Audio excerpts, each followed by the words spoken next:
está começando mais um Revista Gazeta e a gente vai rever as principais entrevistas que foram destaques aqui na Central Gazeta de Notícias. E a gente já começa falando sobre a Semana Santa e a Páscoa. É que a Catedral Metropolitana aqui de Maceió está com uma programação especial para a comemoração desta data. A gente vai saber mais detalhes agora.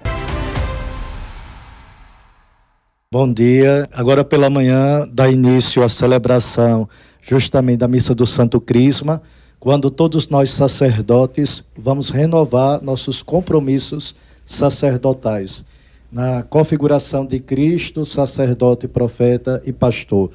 Porque hoje, Quinta-feira Santa, é o dia da instituição da Eucaristia, do sacerdócio ministerial e dos mandamentos do amor. Agora, padre, todo esse calendário, ele é um calendário que é focado, né, para as comunidades de um modo geral. A catedral tem sua programação, mas nas paróquias os fiéis também podem, obviamente, participar de toda a programação já combinada ali com os párocos, de um modo geral, né? Sim, agora pela manhã todos os padres da arquidiocese estarão reunidos aqui na catedral para essa celebração. Já a partir da noite, em todas as paróquias, acontecerá a celebração da Ceia do Senhor, mais conhecida popularmente como a Missa do Lava-Pés, porque recordamos aquele gesto de Jesus, de sendo o Senhor, se fez servidor. Com muita humildade, né? Amanhã, na Sexta da Paixão, a programação começa a que horas? Depende, assim, de cada paróquia. No caso, catedral. Na catedral, teremos sempre pela manhã só o silêncio, à tarde a celebração da Paixão, e após a celebração da Paixão haverá a processão conhecida do Senhor Morto, pelas ruas principais do centro de Maceió. É um dia em que a igreja não faz missa. Sexta-feira Santa não é um dia de celebração da Eucaristia, é celebração da Paixão. Para, naturalmente, fazer a mobilização, inclusive, com a ideia da própria procissão. O que é que a gente tem que deixar de recado, padre, importante para aquele cristão, para aquele católico que anda um pouco afastado, para o que é que representa esse período da Páscoa? Esse período da Páscoa é um período que Deus, mais uma vez, insiste em nos convidar à conversão. E quando é apresentado o Cristo crucificado, nós olhamos e contemplamos não simplesmente o homem morto na cruz, mas a prova de amor de um Deus pela humanidade, porque tem aquela frase que ele mesmo disse: não existe prova de amor maior do que aquele que dá vida pelos seus amigos. Na cruz, Jesus é apresentado como um grande amigo da humanidade. Então, a programação segue assim até o domingo, e com missas e procissão. A procissão está marcada, a procissão do Senhor Morto acontece após a celebração das 15 horas. Deve acontecer por volta das 16 horas. No sábado é chamado o Sábado Santo, que acontece a Vigília Pascal, que é a celebração de todas as celebrações, quando todos nós na fé renovamos os nossos compromissos batismais e, como cristão, de sermos construtores de uma sociedade mais justa, mais fraterna, onde a vida seja celebrada e não a cultura da morte. No domingo é o domingo da ressurreição, onde há o grande banquete, porque a sexta-feira é um dia de jejum, mas muitos já fazem a sexta-feira um verdadeiro banquete, que deveria acontecer justamente no domingo. No domingo, que é a celebração aí por esse momento de reconciliação de Jesus, quando ele renasce, né, nesse momento já com o corpo santificado. E é considerado para os católicos um grande momento, para os cristãos católicos, que é o momento do início de uma nova caminhada, né? Exato. É a vitória sobre a morte que a Cristo ressuscitado nos motiva a renovar toda a vida da sociedade. E neste ano, particularmente, ano jubilar 2025, a Páscoa dos cristãos católicos está coincidindo com a Páscoa dos ortodoxos. E o Papa, mais uma vez, chama todos à comunhão, à unidade da fé.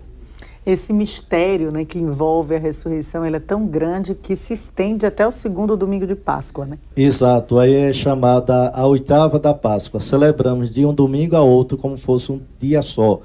E é por isso que durante toda a semana se deseja a Feliz Páscoa, para motivar as pessoas a entender essa força transformadora da nossa vida e do nosso meio, que é Cristo vivo, ressuscitado, que nos motiva a construirmos a cultura da vida, do encontro, da fraternidade. Essa Páscoa em especial, né, para os cristãos católicos, tem uma celebração diferenciada por conta da recuperação do Papa e a expectativa de que já no próximo domingo ele já emita também a própria mensagem para os cristãos, né? Os médicos não recomendam, mas o senhor, como padre, sabe que ele é um pouco teimoso, é possível que ele mesmo leia essa mensagem, né? É como o Papa Francisco é cheio de surpresas, provavelmente eu acho que ele vai pessoalmente já dar uma palavrinha nesse domingo de Páscoa. Padre, a gente falou antes da nossa entrevista aqui sobre o que abre, o que fecha, esse feriadão que junta com o feriado, a Páscoa e a Semana Santa, juntando com o feriado de Tiradentes. E aí a sociedade também, boa parte dela, aproveitando para fazer outras programações que não a da igreja. Como é que a igreja enxerga esse momento em que as pessoas não entendem, ou boa parte das pessoas, melhor dizendo, não entende o real significado e vê como um simples feriadão? É algo que nós nos preocupamos no sentido de precisamos melhorar a evangelização através das mídias para esclarecer as pessoas, diferente de um feriado e de um dia santo ou um tempo santo. Evidente que é um tempo que as pessoas vão se reunir mais, mas esse voltar o olhar para Deus e voltando para Deus, tem uma sensibilidade para os irmãos e irmãs de suma importância, porque o verdadeiro encontro com Deus desenvolve em nós uma sensibilidade para com o próximo. E aqui está o mistério, a mística que Cristo veio revelar, e que quanto mais nós nos relacionamos com Deus, mais também devemos nos preocupar com os irmãos.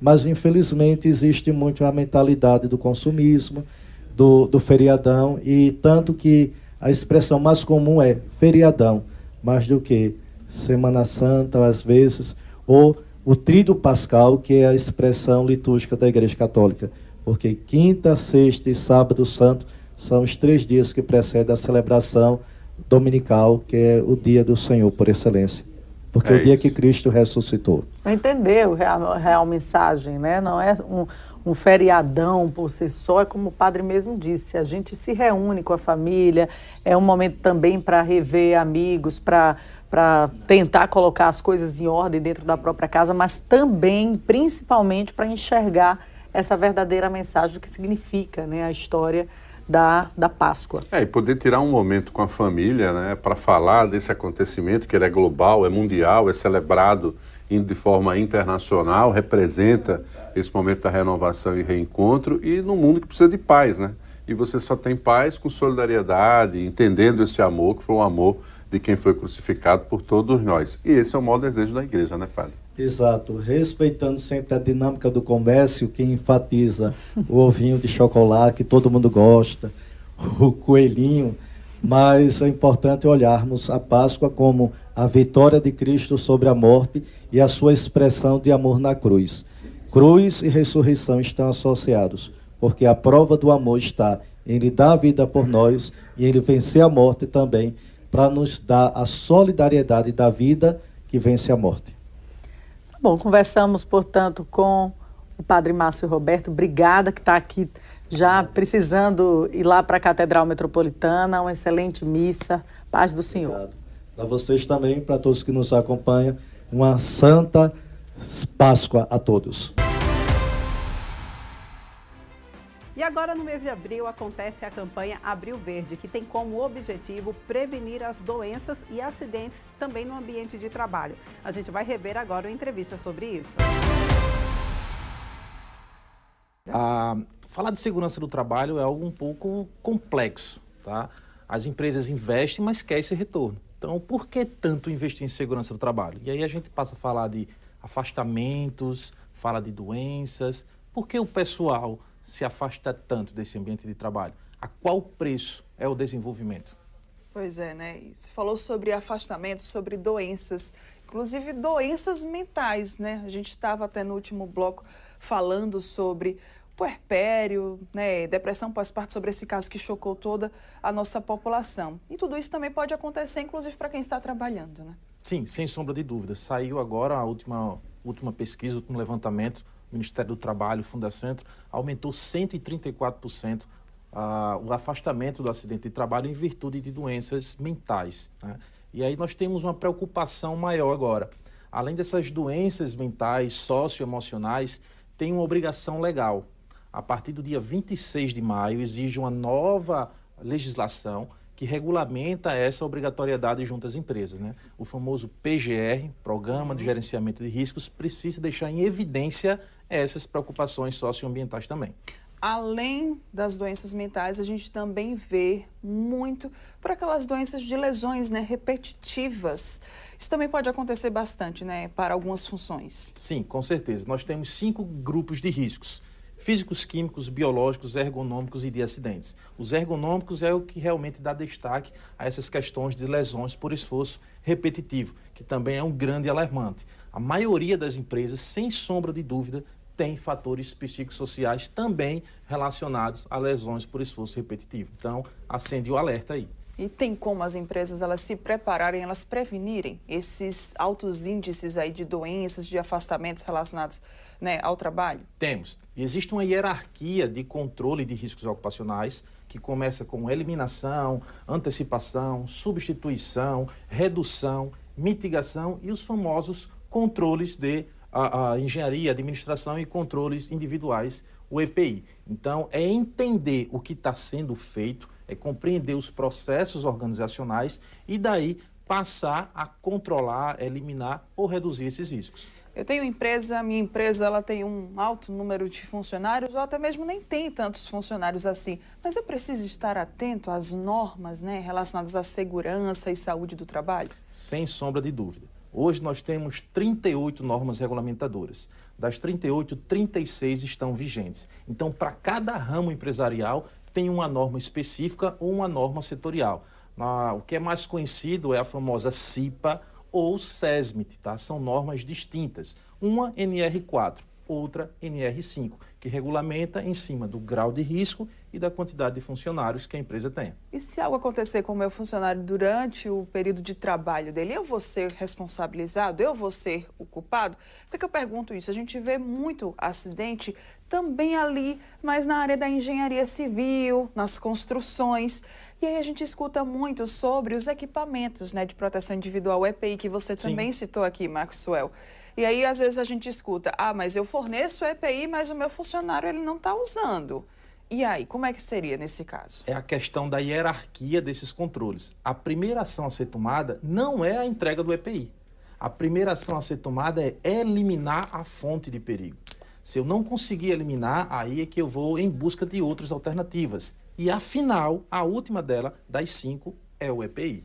É importante ressaltar que existem condições inseguras e atos inseguros. O que está levando àquele acidente? O que está levando a ter aquela doença ocupacional? Então, é entender o processo para garantir que aquela situação empresarial seja cada vez mais saudável, segura e produtiva, e não o inverso. Eu preciso proporcionar um ambiente de trabalho cada vez mais humanizado, inclusivo, seguro e saudável. E a consequência disso, produção. Qual que é a grande mensagem, então, para a gente finalizar aqui esse nosso momento, Maxwell, que fica, né, sobre essa conscientização da campanha do Abril Verde e sobre a importância, né, da saúde e da segurança no ambiente de trabalho? Tem uma frase que é clássica, né?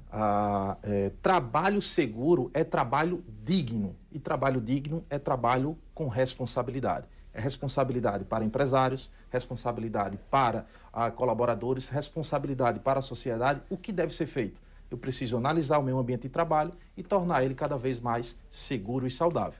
Muito bem, então se você tem uma empresa... A gente vai agora para um rápido intervalo, mas não sai daí, no próximo bloco tem mais Revista Gazeta.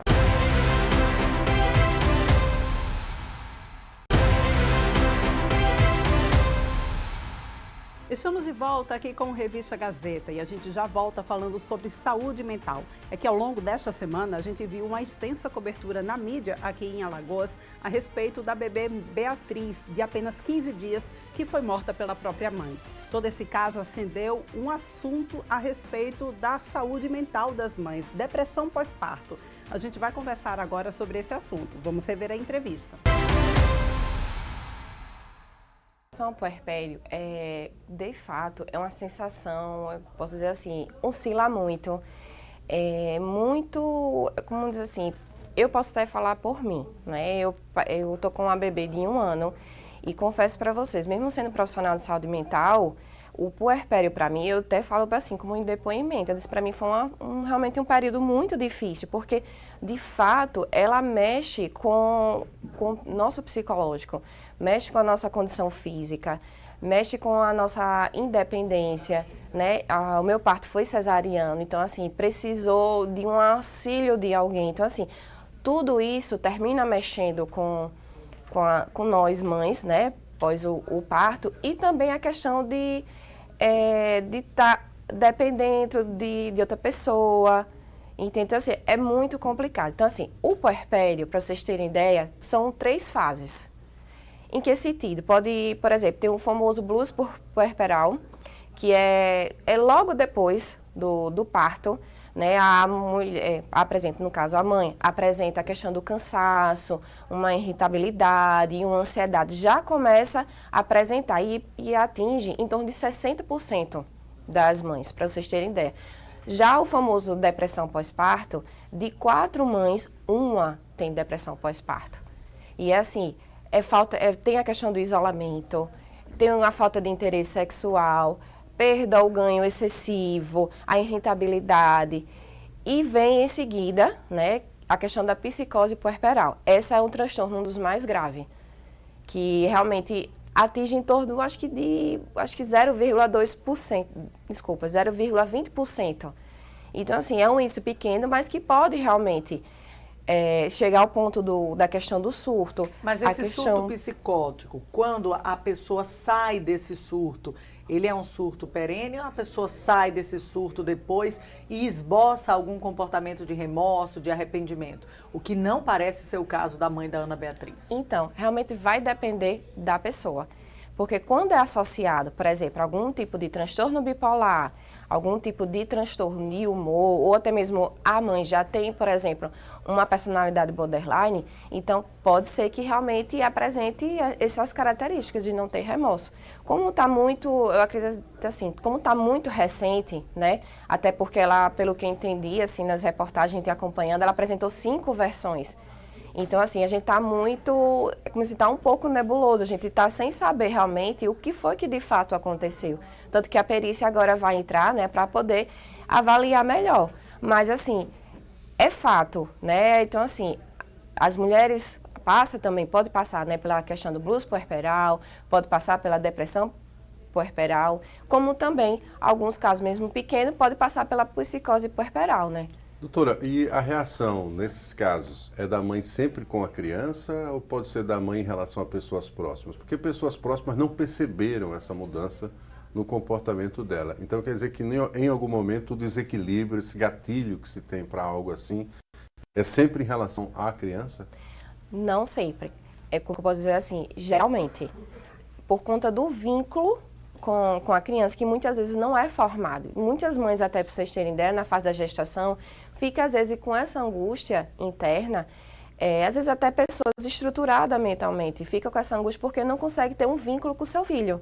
Então, provavelmente, quando vem a parte puerperal, tem uma certa dificuldade. Mas, assim, a maioria é sim, no caso, com seus filhos, né? Até porque é um ser que é super dependente da mãe e, ao mesmo tempo, pode também ser, por exemplo, um parceiro. A questão da irritabilidade, a questão da raiva, de realmente descontar no parceiro. Ou até mesmo, por exemplo, a mãe, quando às vezes não tem o parceiro, né? Que está sempre ao lado, ou até mesmo, quem sabe, a avó paterna. Então, assim, às vezes pode sim atingir os próximos, mas geralmente são os filhos.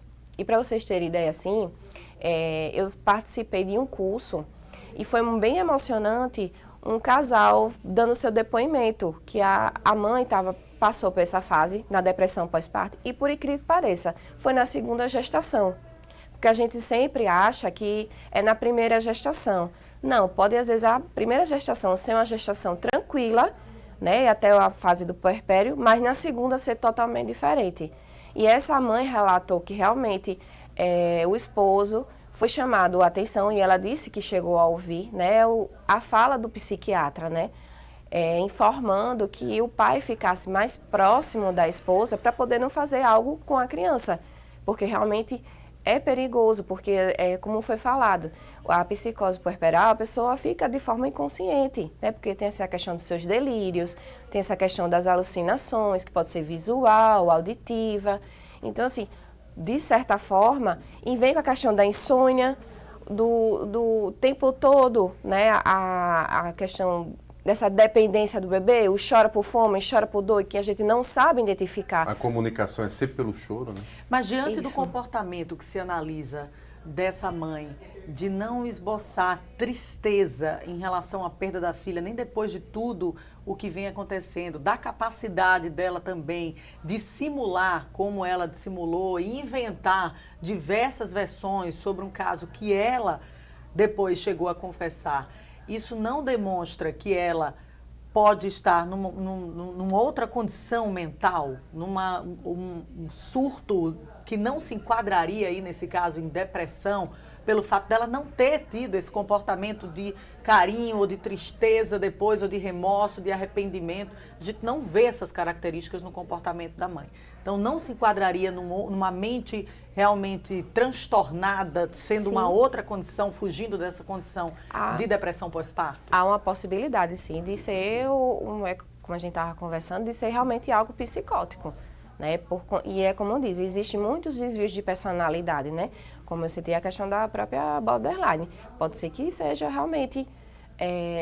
porque eu acho que está comovendo todo mundo, né? Essa situação do pós, né? Essa questão das 5 versões e de ter confessado, né?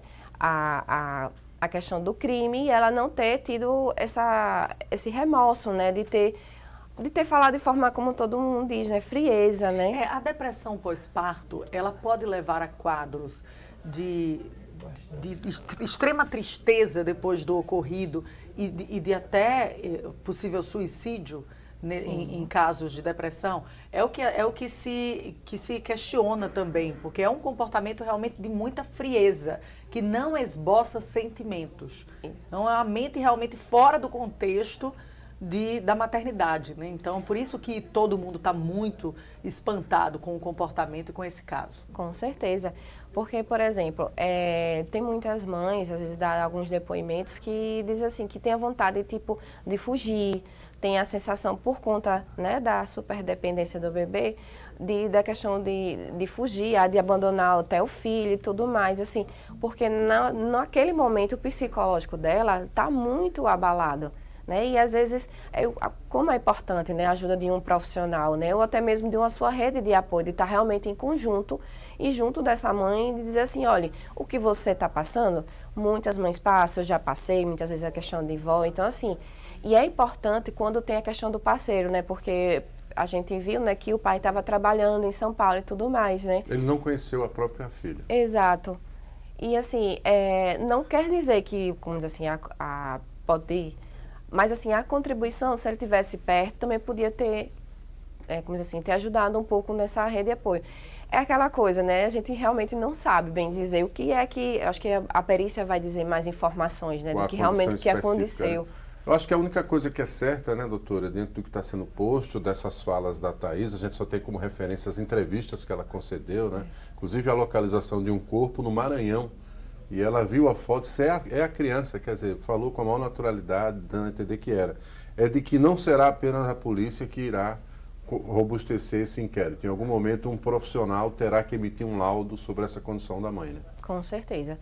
Provavelmente um psiquiatra ou em conjunto. Eu acho que é uma equipe profissional de saúde mental, né? Um psiquiatra, um psicólogo, até mesmo um assistente social. Eu acho que vão conduzir essa parte dessa perícia para poder realmente avaliar essa mãe, né? Traçar esse perfil, até para né? definir se ela poderá ser imputável ou não às penalidades. Sim, então, com certeza. A nível de justiça, ela é preciso que esse laudo robusteça o processo para que defina-se a imputabilidade da pena. Então, vamos saber aí como é que vai ser e até porque como é que vai tem ser a questão o andamento, do histórico também, né? Precisa avaliar essa mãe, se ela tinha algum histórico, que às vezes a questão da associação, né? De, ter um desvio de personalidade ou ter passado por algum quadro de saúde mental também, pode contribuir bastante para essa fase de agora, né? Eu acho que é isso que eles também vão precisar investigar como um todo, né?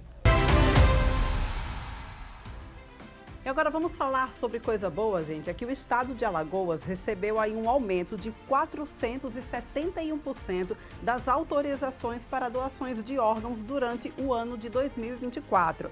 Esse dado é bem positivo, levando em consideração que o Brasil tem diminuído esse número. Vamos saber então por que Alagoas está saindo na frente? A gente acompanha agora. Conversar sobre um tema que salva vidas. E nós estamos observando aí, você falou em números, Thaís, mas são vidas que estão tendo oportunidades de mais uma chance, as pessoas que estão ali nas listas de espera. Então eu gostaria de começar só falando e agradecendo as famílias que disseram sim à doação no seu momento de maior dor. Então nós atribuímos isso, claro, à família que autorizou, essa sensibilidade, esse ato de generosidade que vem acontecendo aqui no nosso estado, sem falar que temos assim o apoio incondicional da gestão maior. Então hoje nós temos uma prioridade muito importante do nosso secretário de saúde e do governador também, para dar essa chance a essas pessoas que esperam por uma lista. Além de que nós temos profissionais qualificados e estamos assim investindo bastante em educação, qualificação, capacitações, treinamento, para que esses profissionais estejam prontos para dar o direito a essa família de dizer sim à doação de órgãos. Agora, Dani, algo que é importante dizer para quem nos acompanha é que a gente tem uma estrutura para captação que inclui aquela recepção lá da pessoa que está, obviamente, sendo a doadora, do que vai receber, a equipe médica, que é fundamental, isso o Estado garante. E tem a outra equipe que é que faz a abordagem da família quando tem a notícia ali de morte cerebral. Essa abordagem também tem sido um diferencial? Com certeza, seguramente, Marcos. Nós temos uma equipe grande, eu sempre falo que é um time de pessoas, porque a central de transplantes ela não consegue funcionar de portas fechadas. Então nós temos hoje a OPO, que é a Organização de Procura de Órgãos, que atende a todo o estado. Hoje ela é coordenada por Dr. Lucas Santana. Nós temos também em cada hospital as comissões intra-hospitalares de doação de órgãos e transplantes para tecido. Nós temos na central uma equipe de captação que fica de sobreaviso. Temos também a equipe que faz os exames complementares, que são os exames de imagem.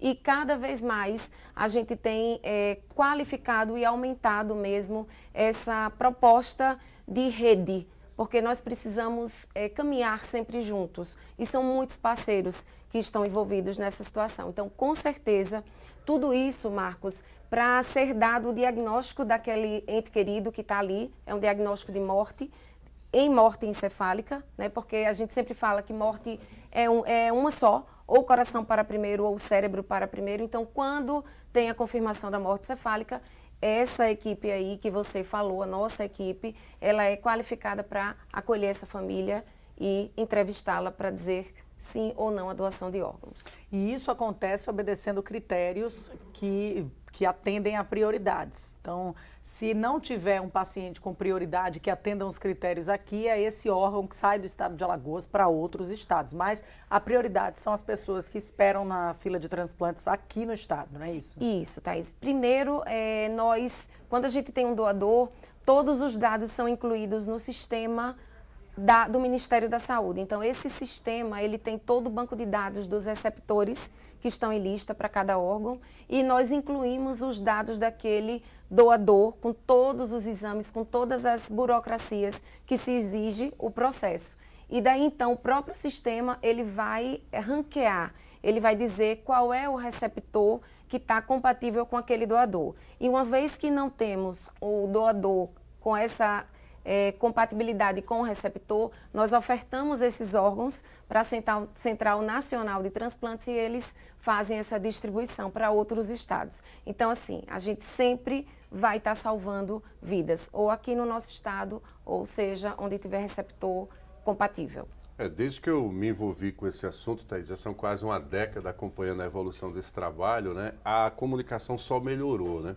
Quer dizer, o tempo-resposta do médico que faz a primeira abordagem, descobre a morte cerebral, o contato com a família, a captação do órgão e a cirurgia, é no intervalo hoje de menos de 12 horas capaz de fazer com que, quando completar 24, o paciente já esteja acordando da anestesia, com a boa notícia de que ele está com o coração, que ele está ali com o fígado. Então, quer dizer, Alagoas já tem uma conseguiu perspectiva da cirurgia, né? Completamente.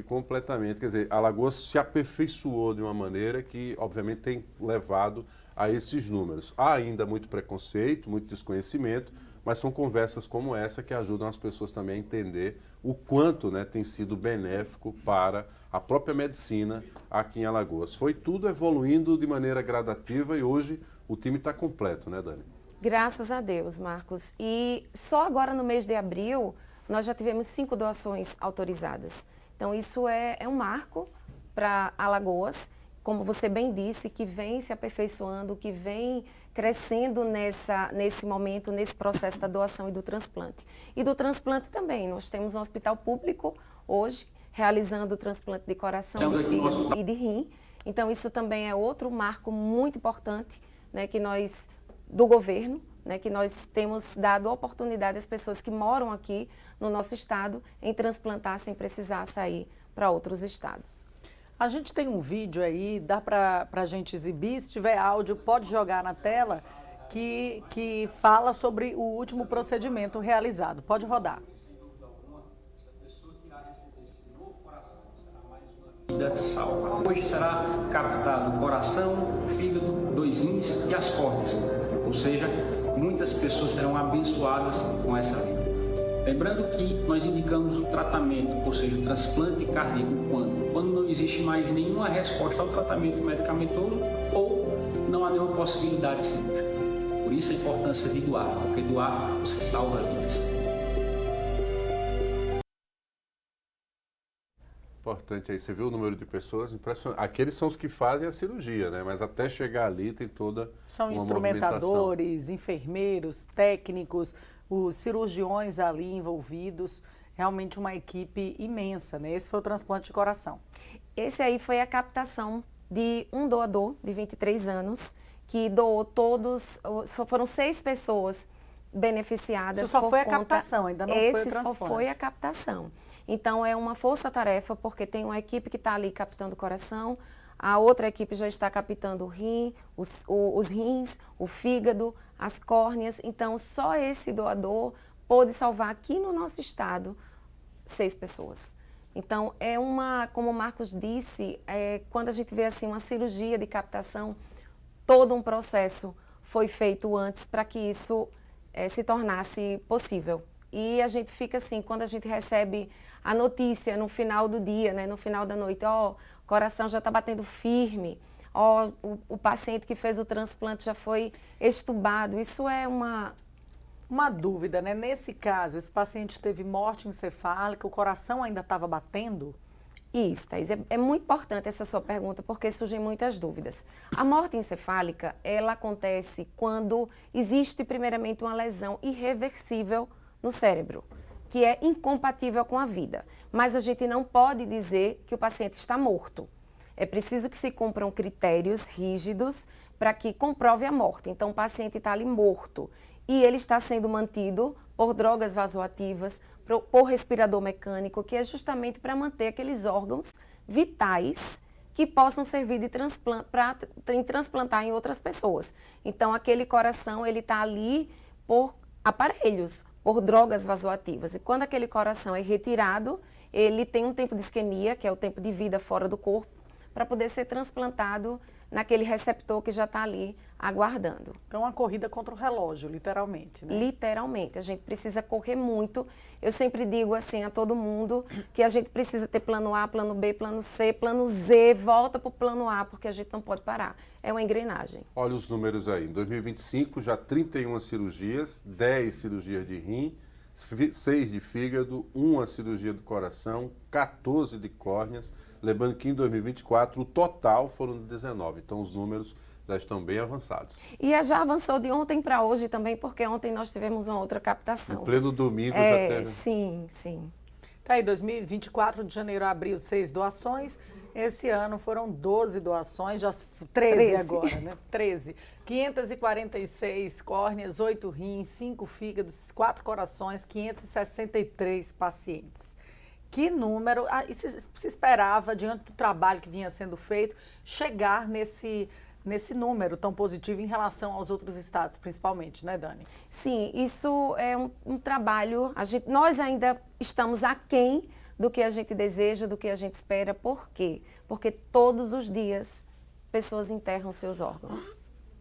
E essa lista de espera, ela cresce. E a tendência para que qualquer um de nós entre nessa lista, ela é muito maior do que de ser um doador e poder estar nessa posição. Então, a gente precisa pensar sobre isso. Vamos para mais um rápido intervalo. Daqui a pouquinho a gente volta com mais Revista Gazeta.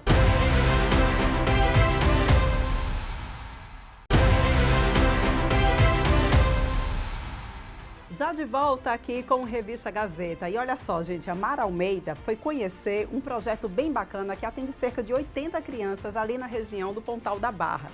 Pois é, esse projeto, ele vem aí exatamente para motivar a nossa juventude a conhecer um pouco mais sobre o papel dos militares aqui no nosso país. A gente vai rever essa entrevista, vamos acompanhar agora.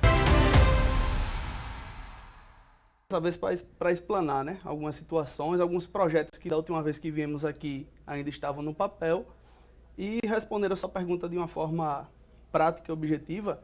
A Academia Cívico-Militar do Pontal da Barra é um projeto social que tem o objetivo de corroborar com a formação ética e moral de crianças e adolescentes entre 5 e 15 anos de idade nos pilares básicos do militarismo, que são a hierarquia e a disciplina. E a gente faz essa cobrança tanto no contexto do projeto ali ensino dia a dia, como fora do projeto também, seja em casa, na escola, na rua, enfim, nesse contexto do comportamento dos alunos. E você é quem faz toda a coordenação desse projeto? Eu tenho uma equipe, né, a meu lado, uma equipe de instrução, uma diretoria também formada pelos pais dos alunos, já pensando nesse envolvimento, né, dos responsáveis, para que a gente trabalhe junto. A gente tem aquela velha carta branca, né, falando de uma maneira mais popular, uma equipe de instrução, como já falei anteriormente, também experiente nesse contexto do militarismo, né? São instrutores que também, assim como eu, já passaram pelo Exército Brasileiro e que têm essa experiência aí, principalmente nesses dois pilares da hierarquia e da disciplina. Como é que funciona lá a academia, né? O que vocês fazem? Quantas crianças participam? Tem adolescente, né, também, pré-adolescente? Isso. Hoje, Mara, nós temos em média 80 alunos, né? Num total, uma tropa, né, de 80 alunos ali matriculados. Quarta-feira é a nossa instrução em sala de aula, onde a gente ministra assuntos como, por exemplo, ética e cidadania, direito, educação financeira e outros assuntos que eles estão aprendendo, né, no decorrer do ano letivo. Sábado é o nosso dia esportivo, é a nossa instrução ao ar livre, onde a gente realiza aquele corridão operacional, puxando canções, ou uma gincana, ou uma atividade física de forma geral, para que eles possam se enquadrar também nessa parte física, né? Sim. Para que eles possam despertar, né? Ser forjados nesse contexto mais físico e operacional que também se inclina para o lado da saúde dos alunos. Que legal. E você trouxe aqui, né, alguns representantes. Lindos. Vamos apresentá-los. Nós temos aqui a Kelly, Major. Lá também nós dividimos os alunos pelas patentes de um militarismo. Ah, que né? legal. Você pode notar aí, por exemplo, no fardamento da Kelly, que ela tem ali 2 estrelas e um sol. A gente costuma dizer assim, né? Então a Kelly é uma aluna do posto de Major, que é o último posto entre os alunos. Depois disso, ela já se torna uma instrutora e está sendo preparada para ser, em breve, instrutora do projeto, como já aconteceu com outros alunos. Sim. Nós temos aqui o David, que apesar da pouca idade, é um menino muito desenrolado, um aluno muito desenrolado do posto de capitão, atualmente comandando o pilotão Chivunk, que é o pilotão dos alunos mais novos do projeto, ali entre 5 e 8 anos de idade. Ele que é o comandante do pilotão. E aqui, a Anabela, que já esteve no comando, por exemplo, do pilotão de inteligência, que é um pilotão mais técnico de lá do projeto. É uma aluna com uma facilidade de comunicação muito grande, né, que ama essa área do jornalismo, da comunicação, e hoje terão aí a oportunidade para falar um pouco da experiência, né, que eles estão tendo dentro da Academia Cívico-Militar. Já pensou se você vai ser uma futura colega da gente, hein, Anabela? Que coisa linda demais. Bem, sejam muito bem-vindos. Eu estou me sentindo aqui muito honrada, viu, de estar na frente de vocês. Tem major, olha, tem capitão, coisa mais linda. Mas eu queria saber de vocês. Vocês gostam do projeto? O que é que vocês fazem lá? Vamos contar também um pouquinho da experiência de vocês.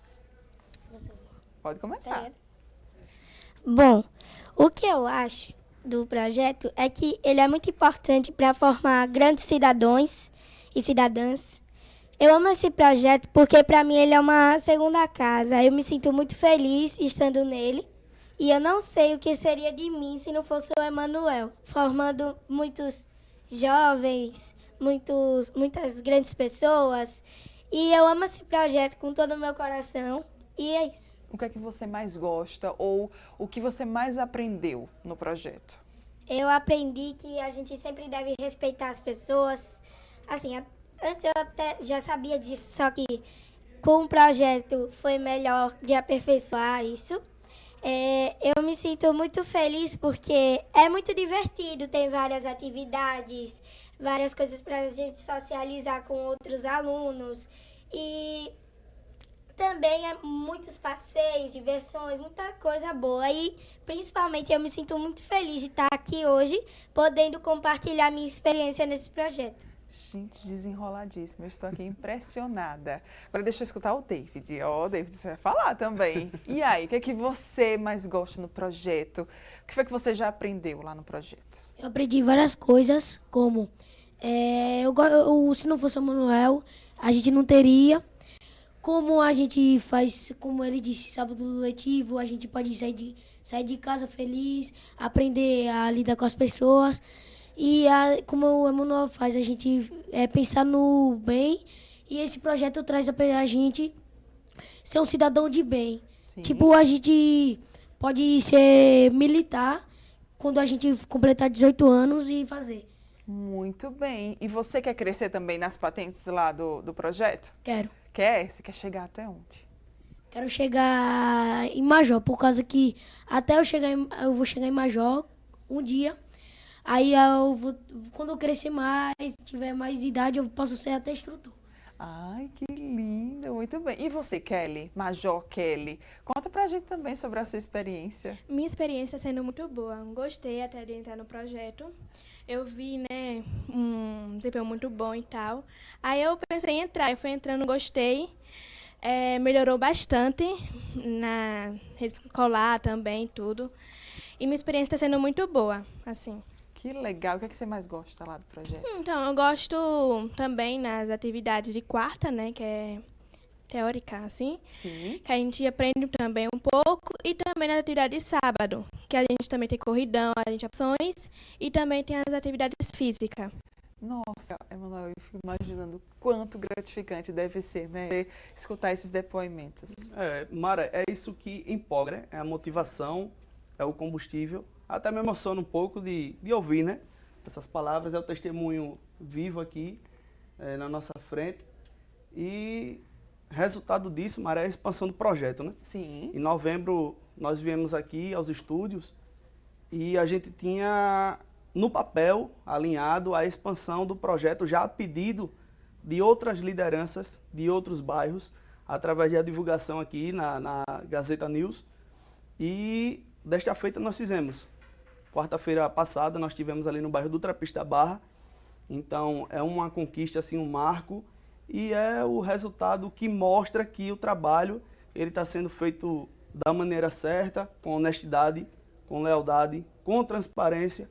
E assim nós seguimos, né, dando o primeiro passo aí, indo para o bairro do Trapista da Barra e quem sabe no futuro bem próximo aí galgar, né? Com certeza. Outras localidades, outros bairros ou até outras cidades aqui do estado de Alagoas, com esse trabalho tão importante.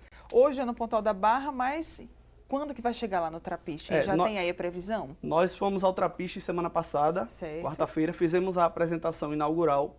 Nós já temos alinhada uma reunião com os responsáveis desses futuros alunos, né?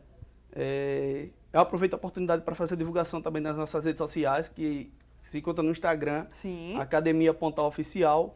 E aí há um vídeo até que está repercutindo bastante, Mara, no nosso perfil, que é quando eu faço uma pergunta, né? Eu levei um pilotão à parte Esse pelotão que tanto o David quanto a Kelly eles fazem parte, que é um pelotão de apresentação de ordem unida, né? Onde eles aprendem a linha marchar, movimentos de ordem unida, tá com fluxo que é bem difícil, precisa de bastante concentração e técnica. E aí lá naquele momento eu faço uma pergunta aos alunos da escola, né? Confesso que eu tinha já uma expectativa de um bom número de alunos, mas não como aconteceu ali naquele momento em que eu perguntei e praticamente todos os alunos da escola levantaram o braço, deram aquele grito, confirmando que assim vão querer participar também da Academia Cívico-Militar, desta feita ali no bairro do Outra Pista da Barra. Então, empolgação, motivação e uma expectativa muito positiva para a continuidade aí do nosso projeto. Muito bem, todo esse trabalho, gente, do Emanuel, ele é voluntário, tá? Ele não recebe, né, nada por isso. Essa foi a informação que a gente teve, inclusive, que deixa tudo isso realmente ainda mais nobre da sua parte. Mas você também pode colaborar enquanto população, enquanto sociedade. Eu queria, para a gente encerrar, né, que você então convidasse o pessoal a conhecer o projeto, a ajudar a colaborar e a falar, né, como é que eles podem colaborar e, é claro, também passar as redes sociais aí para o pessoal acompanhar. O contato, Mara, do nosso projeto, ele tem 2 contextos, né? Tem o do Instagram, que é o Academia Pontal Oficial. Aquela pessoa que assim quiser dar um apoio, qualquer ajuda é bem-vinda. Sim. Hoje nós temos o apoio, aproveito também esse momento para externar, né, nossa gratidão, claro, primeiramente a Deus, mas ao vereador Milton Ronaldo e ao deputado Dudu Ronaldo, que são 2 políticos que apoiam o projeto também em determinadas situações, sempre chegam juntos, mas qualquer ajuda é bem-vinda, né? A gente sabe que, por mais que seja feito com amor, tem um tempo, tem um gasto, tem uma preparação, então, através do Instagram, Academia Pontal Oficial, e também através do WhatsApp, que é o 991465213, para a gente aí, quem sabe, estar fechando algumas parcerias futuras, e assim a gente segue marchando, né? Rumo ao infinito e além. Muito obrigada mais uma vez pela participação de vocês. Parabéns, meus meninos. Muito sucesso. Obrigada, viu? Obrigado. Bom dia. E você certamente já ouviu falar na doença de Chagas. É uma doença que é transmitida por um inseto barbeiro e que ataca o coração. Um especialista explicou tudo sobre essa doença, diagnóstico, tratamento e prevenção. A gente vai rever agora. Exatamente. Então, dia 14 de abril foi o Dia Mundial da Doença de Chagas e a gente vem trazendo nesse mês de abril esse alerta. É uma doença esquecida, mas que ainda existe. Existem pessoas que têm chagas crônicas, principalmente, mas também temos casos de chagas aguda. É uma doença causada pelo protozoário Trypanosoma cruzi e uma das principais formas de transmissão, e a mais conhecida, é pelo inseto conhecido como barbeiro. Mas ela também pode ser transmitida de outras formas, como por alimentos, de mãe infectada para filho, durante a gestação ou parto, por transfusão sanguínea ou transplante de órgãos. Então, a gente tinha muito esse estigma que a doença de Chagas não existe mais, mas ela existe sim. E ela é uma doença que permanece por muito tempo silenciosa. Então, né? Ataca o coração, é isso? Exatamente. Então, depois de 20, 30 anos, aí sim ela começa a afetar o quê? O coração ou também o sistema digestivo. Então, a gente tem as insuficiências cardíacas, arritmias e também no sistema digestivo, o megacolo e o megaesôfago. Então, as pessoas podem ter dificuldade para se alimentar, dificuldade para evacuar. Como você falou, né? É um inseto que a gente via muito falar que só era de quê? De casas de taipas, madeiras, mas também ele está presente na nossa capital, na nossa zona urbana.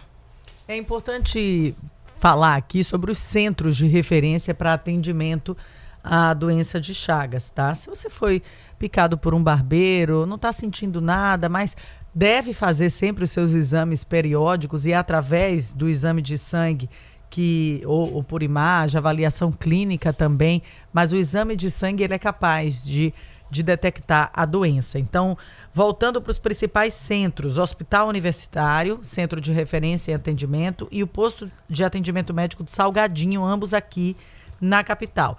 Você falou, Monique, que a doença está esquecida, mas esse ano foram 10 casos de Chagas crônicas. No ano passado, 53 casos da doença, sendo 52 já na fase crônica. O que significa essa fase crônica? É a fase onde a pessoa infectada já tem ali sintomas evidentes da doença, é isso? Exatamente. Nessa fase crônica, as pessoas descobrem por quê. Esse protozoário, né, o Trypanosoma cruzi, ele deixa de estar na nossa corrente sanguínea e ele geralmente se aloja onde? No coração. Então, através de exames, né, então você vai fazer um eletro, o médico pode ligar aquele alerta, né, como popularmente conhecido como coração, aumenta, né, de tamanho, e aí vem trazendo esses fatores epidemiológicos, né, que a gente fala. Você residiu em casa de taipa? Você tem pai ou mãe com doença de Chagas? Irmãos? Teve contato com esse barbeiro? Então, é daí que começa a surgir esse diagnóstico. É impressionante isso, porque, naturalmente, quem mora na capital, né, à exceção de quem já nasceu direto aqui, não tinha familiares no interior, não tem esse pé lá no campo, né? Mas quase todos têm, em algum momento do ano, você tem essa circulação próxima também às cidades do interior. Mas a gente também tem a chamada Maceió Rural. É um limite, né, de Maceió com áreas rurais aqui dentro mesmo da capital. Isso poderia indicar também a presença do inseto propriamente dito, ou temos a ver também com questões ambientais, os nossos hábitos também? Sim, também. Então, como a gente diz, a gente desmatou muito também. Então, esse inseto, né, começou a vir para essa zona urbana. Então, a gente hoje tem sim. Antes a gente achava muito que só era onde? No sertão, na zona rural, né, nos sítios. Sim, a prevalência desse inseto são nesses locais. Mas aqui na zona urbana pode ter sim esse inseto e ter essa transmissão da doença. E como você falou, muita gente, como eu disse, só descobre depois de 20, 30 anos. Então, são pessoas que realmente você vê que tem esse histórico, que residiram em casas de taipa, em zonas rurais, que tem pais e mães com esse diagnóstico da doença de Chagas. Então tá aí. Você que chega agora no Jornal da Mix, nós estamos falando sobre os cuidados para evitar a doença de Chagas, qual o diagnóstico adequado e o tratamento. É importante reforçar, a identificação precoce é fundamental para garantir o tratamento eficaz e melhorar a qualidade de vida do paciente que adquire, que se infecta pela doença de Chagas. A Monique Calheiros, que é enfermeira do Programa Estadual de Controle da Doença de Chagas, está aqui com a gente. Monique, a gente chega ao final dessa nossa conversa. Eu gostaria que você deixasse as orientações. A palavra final é sua. Bom, então a gente sempre diz que o quê? A prevenção começa dentro de casa. Então, gente, mantenha seus quintais limpos, sem entulho, suas casas. Se vai para uma zona rural, proteja as janelas com telas, evite frestas nas paredes. E se caso você encontre um barbeiro, a gente pede que evite o contato com ele, não esmagar esse inseto, porque é justamente nas fezes desse barbeiro que está o Trypanosoma cruzi, o agente causador da doença, e vá à unidade mais próxima de saúde. Hoje nós temos tratamento e acompanhamento para a doença de Chagas no estado de Alagoas, no Hospital Universitário e no PAN Salgadinho. Vamos para mais um rápido intervalo. Daqui a pouquinho tem muito mais Revista Gazeta.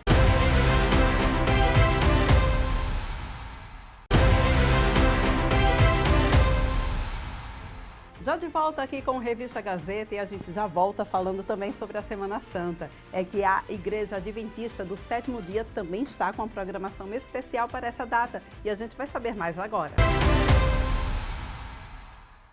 Também falando um pouquinho a respeito desse contexto tão interessante que é o período da Semana Santa, né?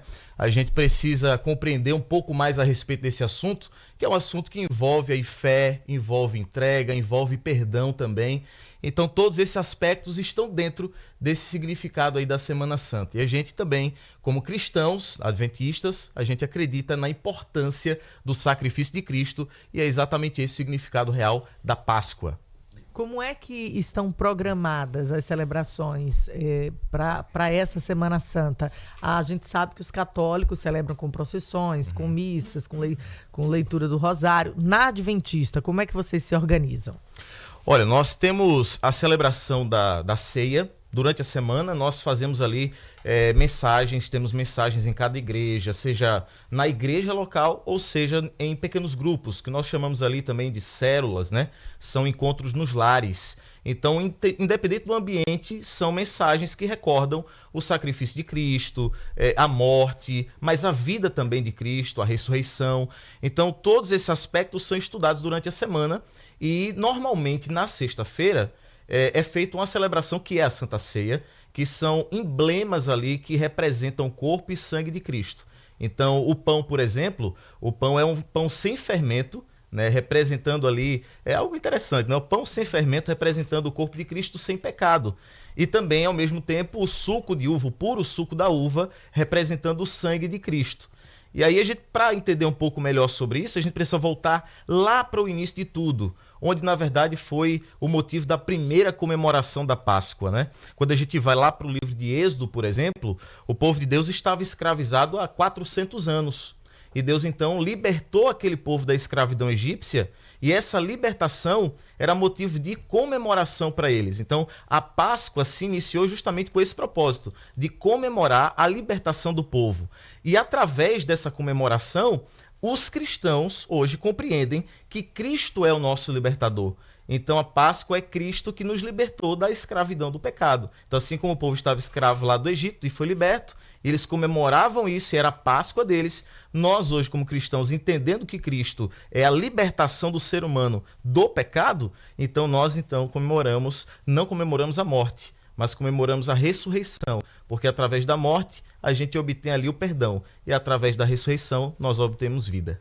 Em relação a algumas passagens, vocês também têm um momento em que toda a igreja é convocada a refletir sobre a importância da humildade no tocante ao relacionamento com a figura de Cristo e o que ele representa para os cristãos, inclusive adventistas. E vocês têm um momento da cerimônia do lava-pés. O que é que ela representa também? Olha, é algo diferente, né? Porque assim, lavar os pés, para nós hoje, talvez não tenha tanto significado quanto houve ali na época de Cristo. Mas na época quem andava com sandália aberta, no pleno deserto, com pés rachados, pegando o calor da época. Exatamente. E isso é interessante porque, assim, quando a gente vai para a época bíblica, a gente vê o quão significativo isso era.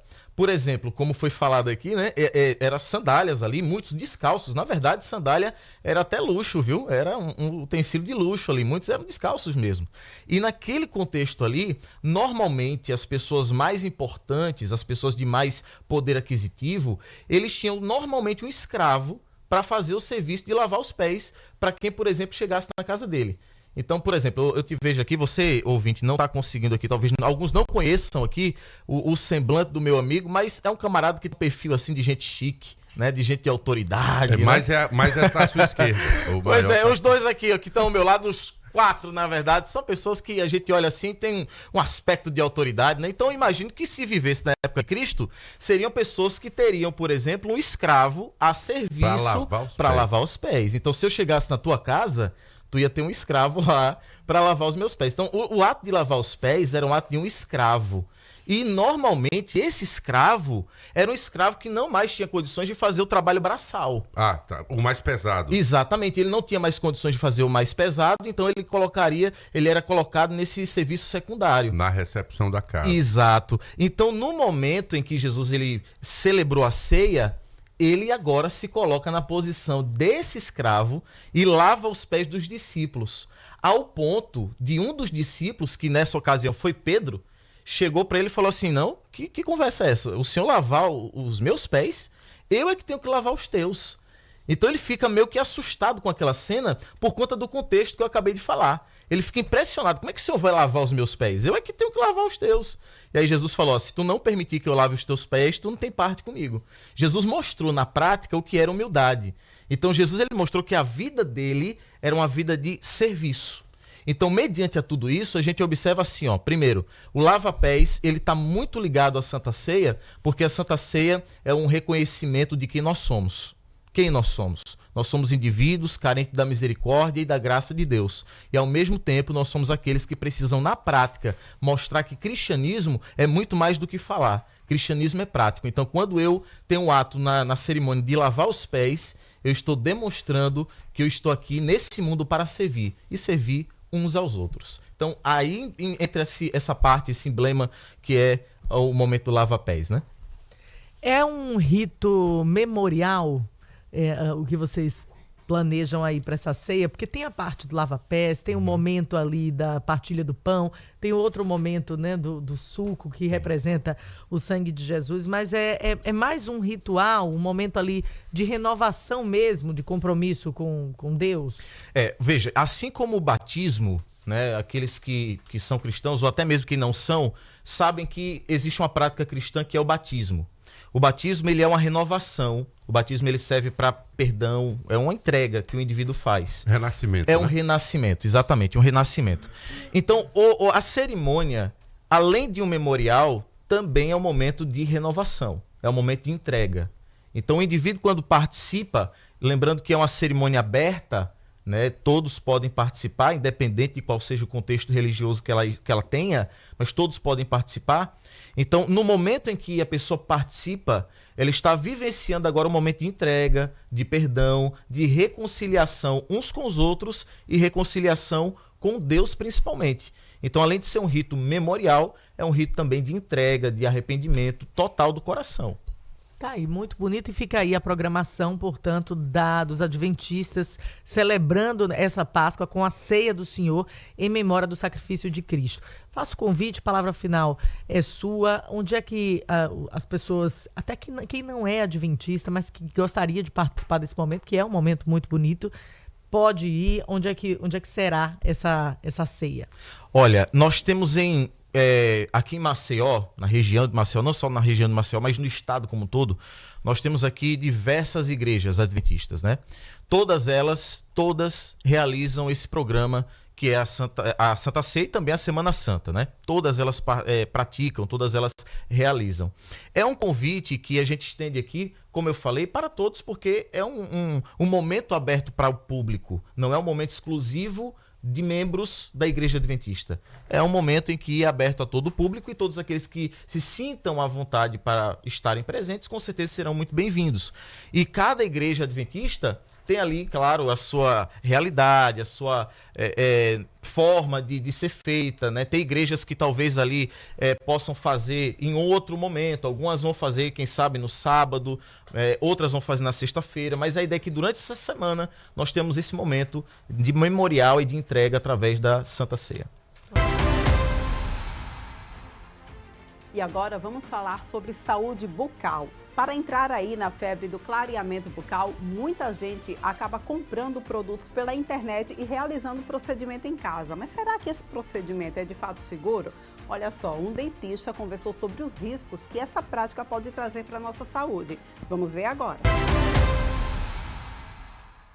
Na verdade, tentativas de colocar dentes falsos na boca, até profissionais que não são dentistas, até hoje no mercado acontece. O que faz a prótese, isso eu já sei, não é isso? O que faz a prótese e pessoas que atendem sem ser dentistas, né? Inclusive, acho que não tem um mês que eu peguei uma paciente que ela veio através de uma indicação, porque foi em outro canto e colocou uma coroa nela, uma coroa mesmo, não da Shopping, mas uma coroa, e por um profissional que não era dentista. Então, assim, não é novidade, né? Acontece. Basta quem procura um tratamento, uma reabilitação, saber procurar um profissional realmente qualificado para você não ter maiores problemas. Em relação a esse dente da Shopping, ele foi apelidado assim, mas na verdade a empresa que fez não fez para ser dente, né? Alguém pegou, manipulou, viu que dava para fazer um dente e colocou. É por isso que isso é vendido, porque não é dente. Mas é o que o produto? Ele é uma resina termoplástica. O que é uma resina termoplástica? Ela com calor, no quente ela vai amolecer e no frio ela vai voltar a ficar dura, vamos dizer assim. Então, alguém pegou, começou a moldar e viu que dava para colocar naquele espaço ausente. Tá. Entendeu? Agora, Olha como é. E a propaganda ela é bem direcionada para isso mesmo. Já vi. Ela é bem direcionada, mostra a pessoa colocando lá o dente, sorrindo e o dente perfeito. É assim, absurdo. O problema é que assim, ninguém tem garantia até mesmo do que isso possa trazer de mal assim para sua boca, de maneira geral. Eu achei que a massa era só para ficar claro, mas ela produz um dente, é isso o final? Na verdade, ela pode você ser molda, moldada. né? Isso. Você aquece ela, você molda e coloca lá na região. A resina, que é esse material, ela é amplamente usada no mercado, né? Tanto na construção civil como na odontologia também. Nós, dentistas, trabalhamos com resinas compostas, acrílicas, mas são resinas desenvolvidas específicas para odontologia, sabendo que vai na boca, vai em contato com a saliva e ela é regularizada. Esse material, que nem feito para dente a gente não sabe quais são as substâncias químicas que podem estar soltando na nossa boca. Então, assim, pode ter casos disso aí ao longo do tempo, desenvolver um câncer, né? Pessoas podem adquirir alergia. Você vê, uma marca de creme dental, aqui a Colgate, acho que pode falar, ela mudou a composição dela. E teve um monte de gente com reações alérgicas. Não sei se vocês viram isso daí. E teve que voltar atrás. Agora, imagina uma resina dessa que não tem estudo nenhum, porque, repito, ela não foi feita para odontologia, deste caso do dente da Chopin, os malefícios que podem causar a um paciente. Impressionante, né? E agora, de certa forma, o que é que a gente pode fazer? Primeiro tem que ser uma decisão da pessoa em não comprar, mas não tem como acionar nenhum órgão ligado à saúde para evitar esse tipo de comércio. Tá sabendo de algo nesse sentido, doutor? Não, então, a partir do momento que isso vem à tona, né, vem a público, que começam a utilizar esse material com outra finalidade, aí sim tem que vir a fiscalização dos órgãos competentes para coibir isso daí, né? De forma que também como a gente volta a falar, a empresa não fez isso para esse fim. O problema é que essas grandes plataformas, elas criam intermediários de vendas. Então, você pode ser um vendedor Shopee, criar anúncios independentes e links que levam àquele produto. E esse é o grande problema, porque você não tem controle, né? Tanto que agora os órgãos, como o próprio Conselho Federal de Odontologia, está aí tentando tirar esses anúncios da plataforma. Mas é muito difícil, né, que isso aconteça. Na verdade, eu acho que quem deve combater isso realmente, né, quem tem a maior arma é a população. Não comprar isso daí. Tem aquelas frases, né, que falam assim, tudo que é fácil demais, desconfie.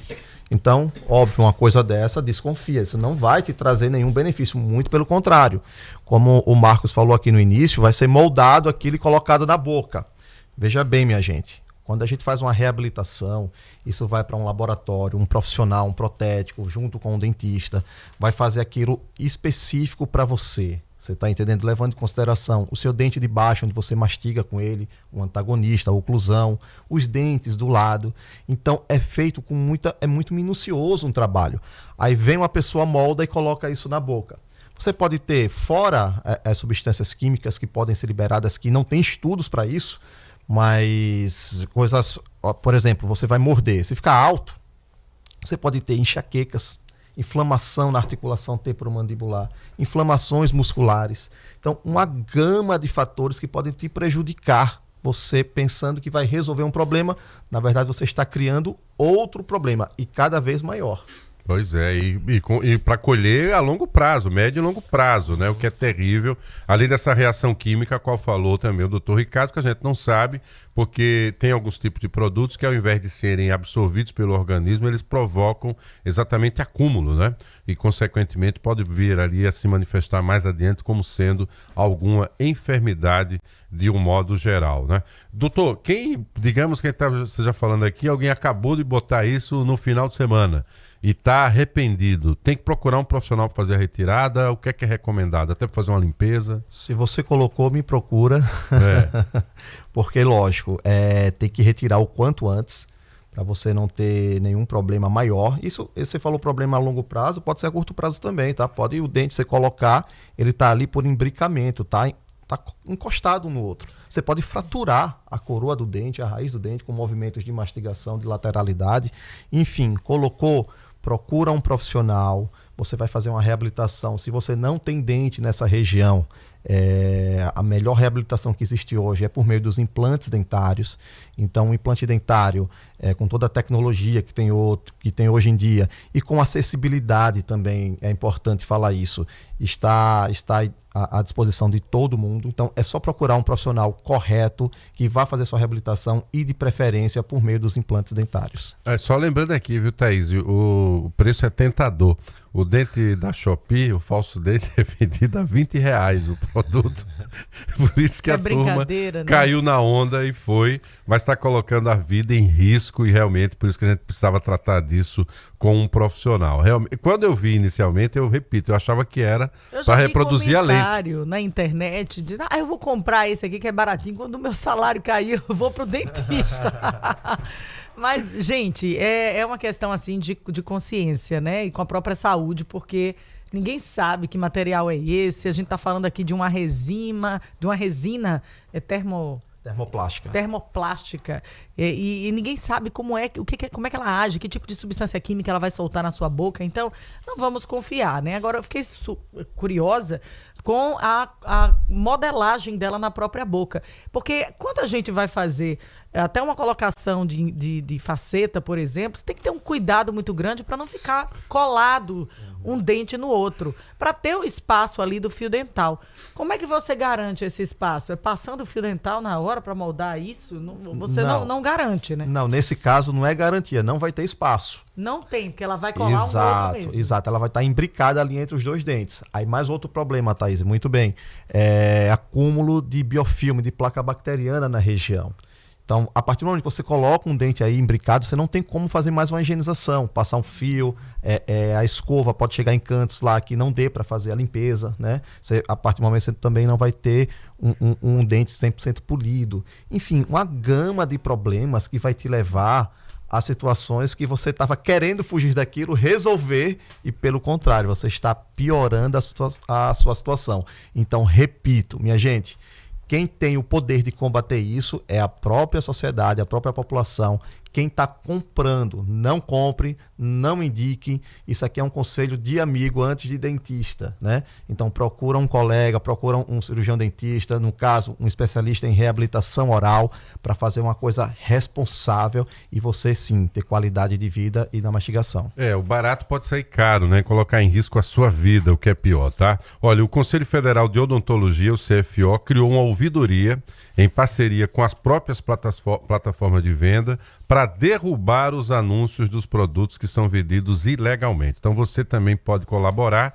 Marco, eu não estou nessa. Pois é, mas recebeu aí no seu celular, você pode inclusive passar para o e-mail ouvidoria@cfo.org.br, ouvidoria@cfo.org.br. Você pode, inclusive, estar salvando vidas em relação a isso. Além, claro, de deixar muito claro que a situação que você tem dentária não vai ser resolvida com um arranjo, né, feito comprando pela internet, muito menos pela Shopee. A Shopee ganhou uma mídia gratuita aqui nessa história, mas o fato é que não é assim que você vai resolver o seu problema. É fundamental procurar um profissional. Doutor Ricardo Melo, dentista, a palavra final é sua. Queria agradecer a presença mais uma vez, fica à vontade. Marcos, é muito bom retornar aqui à Rádio Mix, é um prazer conversar com vocês e sempre que a gente está aqui temos assuntos importantes, né, para debater. Mais uma vez aí tentando trazer uma consciência social, né, em relação a esses falsos produtos. Vamos deixar isso bem claro, porque é um falso produto. Então, não façam isso, procure um cirurgião dentista, reabilite da melhor forma, porque quem vai estar ganhando principalmente são vocês. Então eu quero agradecer aqui, minhas redes sociais é Ricardo Melo Odonto, quem quiser seguir, acompanhar o trabalho, será um prazer e até a próxima. E a gente vai encerrando então o Revista Gazeta desta semana. E olha só, você pode rever essas e outras entrevistas também através do nosso canal do YouTube. É só acessar Gazeta News AR e você vai ter acesso a todas as nossas entrevistas. A gente volta a se encontrar na semana que vem. Até lá!